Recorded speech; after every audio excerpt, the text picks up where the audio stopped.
তো বন্ধুরা, তোমাদের সঙ্গে আমি একটা সুন্দর মুহূর্ত শেয়ার করছি। দেখো, আমার নিজের হাতে লাগানো লাল শাক আর সাদা নোটে, লাল নোটে আর সাদা নোটে, যেগুলো খুব সুন্দর হয়েছে, দেখেও মন ভরে যাচ্ছে আমার। আর যে কোনো জিনিস নিজের হাতে লাগানো একটা আলাদাই আনন্দ। যাই হোক, এই যে গাছপালাগুলো দেখতে পাচ্ছ, এই যে গাছগুলো আমি দানাগুলো ছড়িয়েছিলাম, প্রত্যেকটা দানা থেকে মাশাআল্লাহ গাছ বেরিয়েছিল। কিন্তু গাছ লাগানোর পরে কে হিংসে করে এর উপরে ইচ্ছা করে পা দিয়ে এই যে ফাঁকা ফাঁকা জায়গাগুলো দেখতে পাচ্ছ, এগুলো মারিয়ে দিয়েছিল। আর এই যে আমি গাছগুলো লাগিয়েছি, আমার ভিডিওটা ভালো করে দেখলে তোমরা বুঝতে পারবে, আমার ঘরের পিছনে একটা ধারে, মাঝখানে কিন্তু রোড নয় এগুলো। আর ইট দিয়ে আমি এই ধারগুলো আবার ঘিরে দিয়েছিলাম। যাই হোক, আমার কপালে ছিল, ওপরওয়ালা বলে একজন আছে, সেটাই তার সব থেকে বড় প্রমাণ। কারণ এত কিছুর পরে আমার শাকগুলো দেখো কত সুন্দর হয়েছে।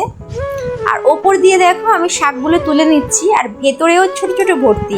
এইরকম আমি মনে হয় 5 থেকে 6 বার তুলেছি। ভেতরে যে ছোট ছোট শাকগুলো, এগুলো আবার যে বড় শাকগুলো তুলে নিচ্ছি, এগুলো পুরো ভরে যাবে, ছোট ছোট শাকগুলো আবার বড় হয়ে যাবে। আর আমি আল্লাহর রহমতে যে কোনো গাছ লাগাই আমার হাতে খুব সুন্দর হয়, ফলও হয়। কিছুদিন আগে ঠান্ডার সময় আমি এখানে কড়াই শাক দিয়েছিলাম, তো আপনারা যদি চান তো আমি আবার ভিডিওটা দিতে পারি। আর এখানে বসে আমি এই চুলোতে পিঠে করতাম, অনেক ভিডিও রয়েছে টুকটাক। আর দেখো আমার শাকগুলো কত সুন্দর হয়েছে।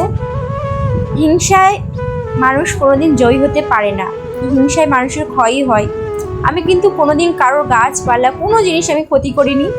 আর আমার আব্বাও কোনোদিন কারোর হক মেরে বা বাজে টাকায় আমাদের মানুষ করিনি। এই যে মাঝে মাঝে কষ্টগুলো হয়, যারা গাছ লাগাও তারা জানো। যাই হোক, ওইসব কথা বাদ দাও।